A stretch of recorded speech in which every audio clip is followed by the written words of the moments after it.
Ashaamar kafuun hordoftu tamsaarsituu jirra jirtu baga jiraattan baga nagaa fayyatatan baga bara haarawaa bara 2018 ittiin isin gahee ayyaana gaarii kan jaalalaa kan gammachuu kan tokkummaa isiniif haa ta'u nuuf haa ta'u hunduma keenyaanuu kan bara naannoo geemmoo bara gariitiin nu haa gahu isiniin jedha warroonni biyya ormaa keessa jirtan illee nagaan biyya keessatti galtanii nama ayyaana kabaju waaqayyoon isin haa godhu.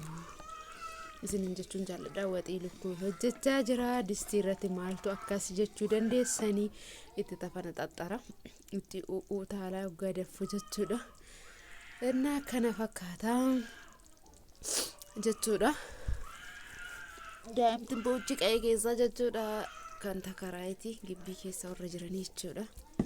Warra kireeffatee gibbii keessa jiruuti. Kiyya hin naqqabne ganaadha. jechuun jechuudha. Innaa warroonni biyya ormaatiillee teessanii biyya keessaa bitan waaqayyoon nagaan biyya keessanitti isin galchu. Ayyaanni kun ayyaana gaarii kan jaalalaa kan tokkummaa kan waan barbaadanitti argattan isiniif haa ta'u warroonni biyya keessan bitan illee nagaan waaqayyoon biyya keessanitti isin galchu. Isiniin jedha lukkuun teenyas tana fakkaatti jalqabarraa viidiyoo waraabuu hin eegalle.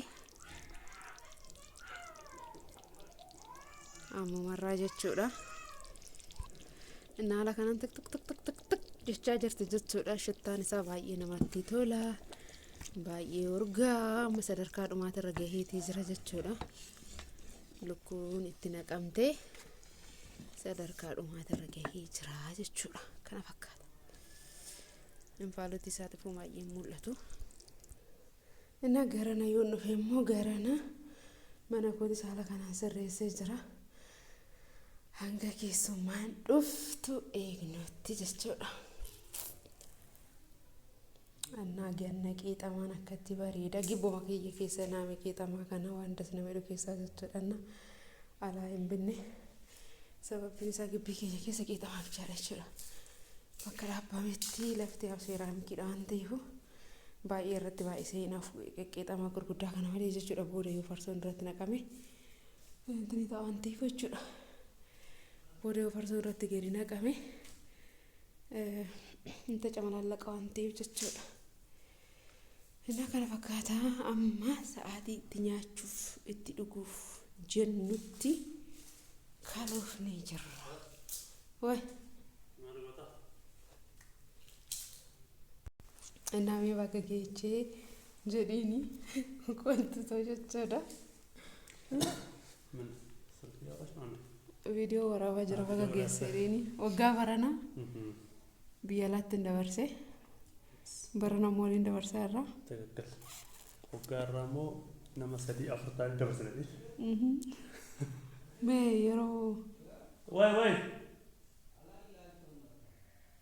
kata innaa ayyaana waliin dabarsuutu caalamu kophaa waliin caalamu jireenya biyya ormaa keessattis biyya ormaa turuu wayyamoo dabanii hojjetanii biyya ofii galanii jireenya ofii gaggeessuu wayya. Walumaa jiraachuu caalaa gargaarti dabarsuun isa akkuma jirtu ta'e saanuma yeroo keessatti yaa waan jiru fooyyessanii waliin dabarsuun baay'ee nama gammachiisa baay'ee namatti tola baay'ee gaariidha. Fakkeenyaaf nu bira darbee ati akkuma beekamu biyya alaatti dabarsite ani immoo biyya keessatti dabarse yaa waan baranaa immoo waliin dabarsaa irraa bifa das nama hedduun bifa nama gammachiisuun bifa nama gammachiisan jechuudha. Inni akkamitti matti jira asitti waliin dabarsuu keetiif. Anas baay'ee dasne dheera. Waggaa baranaa madaamii ta'uu waliin dabarsiisa jechuudha hojiidhaanii. Biyya ormaa waggaa jirru immoo ayyaana sanamatti hin fakkaatu. Osoo ayyaana hin bariin yaa'u dabarsana jechuudha. Yaa viidiyoo ayyaana waa'ee ayyaana agarsiisu biyya keessatti yoo ilaalle itti gammanne malee wanti waa'ee ayyaanaa mul'isu hin jiru jechuudha. Sababbiin isaa isaanis saba biraati waan ta'aniifu ayyaana keenya yeroo itti kabajnutti hin kabajanii. Innaa akkasii barana immoo biyya keenyatti dabarsuudhaaf dasna jedhee jira jechuudha. Ammas yaa'u gammachuun kee gammachiisuu haa ta'u naanis dasnee dheeraa si waliin dabarsuu kootiif yaadus dhufuun kee natti toleera. Innaa kan baranaa bifa gammachuu ta'een dabarsaa irraa bara dhufu nama 3 ta'anii nama dabarsuu nu haa godhu. Eshi maatii kee waliin dabarsuutu caalamoo ayyaana haadha manaa kee waliin dabarsuu. Haadha manaa waliin dabarsuutu tolee baranaachuu. Lakki. Lakkaadha. Haadha manaa waliin dabarsuutu nama gammachiisa baranaachuu. Yaa maatii waliinis dabarsuun akkuma jirtu ta'eenis nama gammachiisa namatti tola.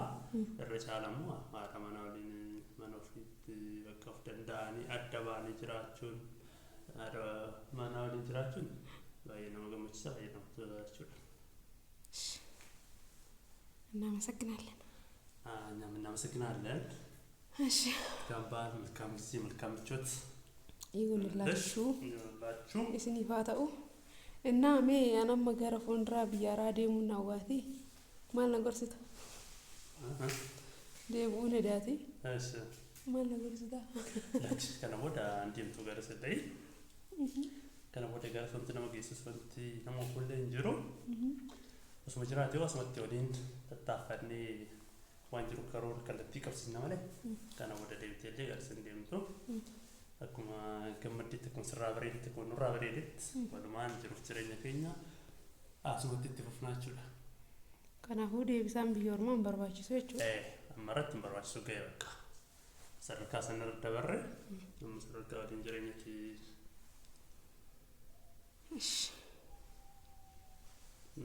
Sì. Na kuni yeroo daf yaa sinyada yaa ni gas demo. Yaa fuga. Asumatti waliin tattaaffanne jiraachuu wayyaa kan jedhu. Baggoo ነው አሪፍ ነው። እንደዛ ነው። እና ልሾ ተረፍ ደግሞ አለው ልሽ ከጎንሽ ነኝ ምንም ችግር የለም ምንም አታስቢ አሳስብሽ እና ዶርማን ነው።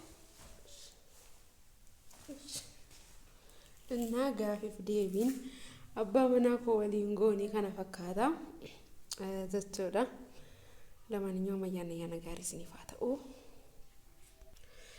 እና ፈርሶን ከኘስ ከነ ፈካታ ዘቾዳ ገረነቲ ከንከስሞተፍ ቆጳይ አያነ ዘቾዳ ያው ኢትዮጵያ ከሰተ ኮቤከም አያነ ኮባ ደበርሱን እንጆሩ ነማ ወሊኒ ወላ ወሊኒ ዘቾዳ እና ወንተ እንዳ ወሊን ጋር ደዘረ ዘቾዳ ወጢን ኮትስ ዶማቴ ዝራ amma sadarkaa itti misaan gahaa jirudha jechuudha. Amma sa'aatiin kun nu bira guyyaadha. Nu bira warroonni biyya ormaa teessanii kushiinaa madaamii keessatti dabarsitan guyyaa waaqayyo immoo biyya keessatti galtanii ayyaana dabarsuu dandeessanii yaa homaas isinitti hin dhagahamini hin darbaa yeroodhaaf waan ulfaatu fakkaata garuu wanti dabarri mootu hin jiru jechuudha yaa obboloota ko biyya ormaa keessa jirtanii.